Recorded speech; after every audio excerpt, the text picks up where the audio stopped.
आप सभी का स्वागत है आपके अपने channel Umashankar Sahu US education पर।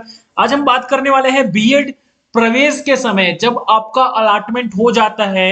अलॉटमेंट होने के बाद आप जब महाविद्यालय में जाते हैं तो आपको कौन-कौन से डॉक्यूमेंट्स वहां पर सबमिट करने होंगे। जी हाँ, इसी के बारे में हम बात करने वाले हैं कि आपको क्या-क्या डॉक्यूमेंट्स आपके महाविद्यालय में, आपके कॉलेज में आपको देना होगा। तो इसी के बारे में चर्चा करने से पहले आप हमारे चैनल पर नए हैं तो प्लीज हमारे चैनल को सब्सक्राइब कर लीजिएगा, बेल आइकन को प्रेस कर लीजिएगा ताकि आपको अपडेटेड नोटिफिकेशन मिलता रहे। आप हमारे फेसबुक पेज से भी जुड़ सकते हैं ताकि आपको ऐसे ही अपडेटेड जानकारियां हमारे चैनल के माध्यम से मिलता रहे। तो चलिए बात कर लेते हैं कि आपको बीएड प्रवेश के समय क्या-क्या देना होगा, महाविद्यालय को आपको क्या-क्या ले जाकर आपको सबमिट करने होंगे। तो इन सारी चीजों के बारे में हम अभी बात कर लेते हैं। तो चलिए बात करें हम। सबसे पहले तो होता है कि आप अपना अलॉटमेंट आप चेक कर लीजिएगा। हमने इसके लिए भी बताया हुआ है कि आप अपना नाम लिस्ट कैसे देख सकते हैं, आपको कॉलेज अलॉट हुआ है कि नहीं हुआ है, ये कैसे चेक कर सकते हैं, मेरिट लिस्ट कैसे चेक करेंगे, इसके लिए मैंने वीडियो दिया हुआ है। अगर आप चाहें तो मैं लिंक डिस्क्रिप्शन पर दे दूंगा। कोई भी अगर जानकारी चाहिए होगा तो प्लीज कमेंट बॉक्स पर मुझे कमेंट कर दीजिएगा। वीडियो कैसा लगा जरूर बताइएगा, लाइक जरूर कर दीजिएगा ताकि हम मोटिवेट होकर ऐसे ही वीडियो बनाते रहें। तो चलिए सबसे पहले बात कर लेते हैं कि आपको क्या सर्टिफिकेट आपको देना होगा। तो 10th की सर्टिफिकेट है और कितने सेट में ले जाने होंगे। तो सबसे पहले बता दूं कि कम से कम आप जब भी डॉक्यूमेंट्स लेकर जाते हैं कॉलेज में तो सभी चीजों का कम से कम 2 से 3 सेट आप बना लीजिएगा। जितने भी आपके पास डॉक्यूमेंट है सबका आप 2 से 3 सेट जरूर बनाइएगा, क्योंकि सारे कॉलेज जो है 2 से 3 सेट जमा करने के लिए बोलते ही हैं। तो आप ये चीजें कर लीजिएगा क्योंकि महाविद्यालयों को काफी सारे जानकारियां जमा करवाना पड़ता है, जो फिर उसको भी यूनिवर्सिटी में ले जाकर सबमिट करना पड़ता है। तो ये चीजें आप जरूर कीजिएगा। कम से कम आप 2 से 3 सेट आप कर लीजिएगा। 10वीं का आप सर्टिफिकेट आप रखेंगे अपने साथ में, 12वीं का सर्टिफिकेट रखेंगे, 10th एंड 12th का। ग्रेजुएशन पार्ट 1 पार्ट 2 पार्ट 3 कहने का मतलब है कि आप first year, second year, final year, और अब सोचेंगे कि हम फोर्थ ईयर भी हमने किए हुए हैं या पार्ट 1 पार्ट 2 पार्ट 3। अगर आप सेमेस्टर वाले हैं तो यहाँ पर ऑल सेमेस्टर कर लीजिएगा। अगर आप सेमेस्टर वाले हैं तो ऑल सेमेस्टर कर लीजिएगा। अगर आप 4 ईयर ग्रेजुएशन वाले हैं तो पूरे 4 साल के ग्रेजुएशन के आपके सर्टिफिकेट होंगे, वो सभी डॉक्यूमेंट्स की आप कॉपी लेकर जाएंगे। ठीक, बात कर लेते हैं यहाँ पर पोस्ट ग्रेजुएशन के बारे में। यहाँ पर इफ अप्लाई करके इसलिए लिखा गया है कि अगर आपने पोस्ट ग्रेजुएशन कर लिया है तो कोई दिक्कत वाली बात नहीं है, अगर नहीं किए हैं फिर भी वहां पर दिक्कत वाली बात नहीं है, अगर कर लिए हैं तो आपको डॉक्यूमेंट सबमिट करना होगा, नहीं किया है तो कोई दिक्कत नहीं है। डोमिसाइल ओनली सीजी स्टूडेंट, क्योंकि डोमिसाइल सीजी स्टूडेंट को ही मांगा जाता है, बाकी स्टूडेंट को तो ऐसा डोमिसाइल मांगा नहीं जाता है। चलिए बात कर लेते हैं caste certificate only CG student not for general student. मतलब यहाँ पे कास्ट सर्टिफिकेट तो यही है कि कास्ट सर्टिफिकेट जो होता है, जाति प्रमाण पत्र जो होता है, वो कैटेगरी के जो स्टूडेंट होते हैं, जनरल, ओबीसी, जनरल को छोड़कर ओबीसी, एसटी, एससी। उसके बाद बात करें हम टीसीसीसी, ये ओरिजिनल देना पड़ता है। ट्रांसफर सर्टिफिकेट और करेक्टर सर्टिफिकेट, करेक्टर सर्टिफिकेट नहीं होने से चलता है लेकिन ट्रांसफर सर्टिफिकेट मस्ट होते हैं। अब ये बोलेंगे कि आप ये सर क्या एडमिशन के टाइम ही देना होता है, तो जी हाँ, एडमिशन के टाइम तो देना ही होता है। अगर कॉलेज आपको 2 दिन 4 दिन का अगर आपको समय अगर दे देते हैं तो अच्छी बात है, लेकिन आपको ये टीसी फिर माइग्रेशन भी ओरिजिनल आपको सबमिट करने होते हैं। ओरिजिनल के साथ आप कॉपी भी आप रखेंगे और साथ में इसकी कॉपी आप अपने पास संभाल के जरूर रखेंगे। अपने टीसी की कॉपी अपने पास जरूर रखें, अपनी माइग्रेशन की जो कॉपी है वो अपने पास जरूर रखें।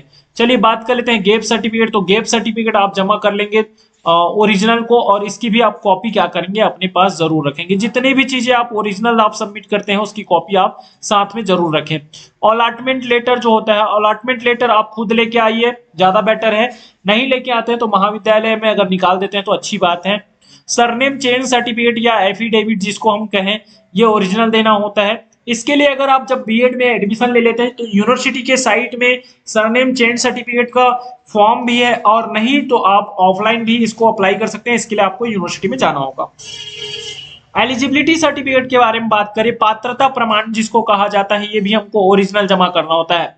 अब बात कर लेते हैं कि ये पात्रता प्रमाण पत्र जो होता है वो किन्हें लगता है ना। तो यहाँ पर हम बात करें पात्रता प्रमाण पत्र के बारे में, तो ये जो अदर स्टूडेंट होते हैं, अदर ओएस जिसको कहा जाता है, अदर स्टेट के जो है ना, अदर स्टेट के जो स्टूडेंट होते हैं, है ना, स्टूडेंट लिखता था, अदर स्टेट स्टूडेंट। तो अदर स्टेट के जो स्टूडेंट होते हैं, ये जो सर्टिफिकेट होता है एलिजिबिलिटी, या इसी को हम पात्रता प्रमाण पत्र के नाम से हम जानते हैं, ठीक है। और लगभग इसकी जो फीस है, हेमचंद यादव यूनिवर्सिटी वालों को तो दिक्कत नहीं है। हेमचंद यादव यूनिवर्सिटी वाले डायरेक्ट ऑनलाइन करते हैं, और उसके फॉर्म और उनका जो लेटर है वो जाकर एक बार बनाना होता है। रविशंकर वालों को भी क्या करना होता है, साइट पर पेमेंट करना होता है, prsu.ac.in पर आप जाएंगे और वहां पर जाकर क्या कर सकते हैं, आप इसका पेमेंट कर सकते हैं। लगभग 870 रुपए कुछ पेमेंट पात्रता प्रमाण पत्र का है। जितने भी अदर स्टेट के जो स्टूडेंट हैं वो PRSU के साइट पे जाकर भी कर सकते हैं। अब उसके बाद जो प्राइवेट यूनिवर्सिटी है, तो प्राइवेट यूनिवर्सिटी का जो रूल रेगुलेशन है उसको आपको फॉलो करना पड़ेगा। प्राइवेट यूनिवर्सिटी में भी वहीं से अप्लाई होता है क्योंकि यूनिवर्सिटी खुद की है।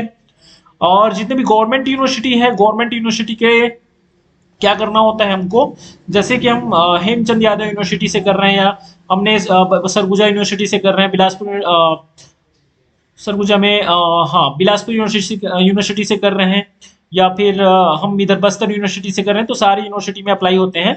ऑनलाइन हेमचंद का होता है मुझे पता है, PRSU का भी होता है, और बाकी यूनिवर्सिटी का मुझे पता नहीं है, तो मैं यहाँ पर क्लियर नहीं कर पाऊंगा कि वहाँ पे कैसे होता है। 4 फोटो रख लीजिएगा साथ में, और प्री बीएड का रिजल्ट भी रखेंगे साथ में, और आधार कार्ड भी आप अपना रख लेंगे। तो ये सारे डॉक्यूमेंट मस्ट है। आप जब एडमिशन के लिए जाते हैं तो इतने डॉक्यूमेंट आप कैरी करके जरूर ले जाइएगा। और कितने सेट, 2 से 3 सेट आप जरूर कर लीजिएगा। तो चलिए बात कर लेते हैं डीएलएड में प्रवेश के समय आपको क्या क्या देना होगा। तो सेम जितनी चीजें वहां पर लग रही है वही चीजें यहाँ पर भी लगनी है। बेस क्या होता है एक्चुअली में इसका, कि 10वीं का जो सर्टिफिकेट लगना है, फिर ये एक्चुअली 12th बेस होता है, तो यहाँ पर 12th तक का भी देते हो तो चलेगा, लेकिन टीसी आपकी वहीं का होना चाहिए। चलिए 10वीं का सर्टिफिकेट, 12वीं का सर्टिफिकेट, ग्रेजुएशन अगर लागू होता है तब आप देंगे, अगर आपने कर लिया है तब दे देंगे। पोस्ट ग्रेजुएशन पूरे सेमेस्टर का अगर लागू होता तो देंगे। डोमिसाइल यहाँ पर जैसे जो छत्तीसगढ़ वाले हैं उनको देना होगा। कास्ट सर्टिफिकेट जो है वो जनरल स्टूडेंट को छोड़कर ST SC OBC के जो कैंडिडेट है उनको देना होगा। टीसी मस्ट है, माइग्रेशन मस्ट है, इसकी भी कॉपी आप अपने पास रख लेंगे। TC CC का गैप सर्टिफिकेट भी आप रख लेंगे, और अलॉटमेंट लेटर रख लेंगे, 4 फोटो, प्री डीएलएड रिजल्ट और आधार कार्ड। आप डीएलएड वाले हैं तो जरूर बीएड का जो मैंने बताया है, जो भी चीजें बीएड का भी बताया है, तो उसको भी आप अच्छे से सुन लीजिएगा कि हमको कितने सेट हम बना के लेके आएंगे। तो कम से कम 2 से 3 सेट यहाँ पर आप बना लीजिएगा, और 2 से 3 सेट बनाकर ही आप कॉलेज में जाइएगा तो बेटर रहेगा। आपको इधर उधर भटकने की आवश्यकता नहीं होगी। ये चीजें आप प्रिपेयर करके ही आप अपने महाविद्यालय में प्रवेश के लिए जाइए। तो वीडियो आपको कैसा लगा, जानकारी कैसे लगी, आप ज्यादा से ज्यादा स्टूडेंट तक शेयर करें ताकि उनको भटकना ना पड़े, कौन सी सर्टिफिकेट हमको कहाँ देना है, क्या करना है, ये चीजें उनको ज्यादा दिक्कत नहीं होगी। तो आप ये वीडियो जरूर देखें और दूसरों को भी शेयर करें। Thank you.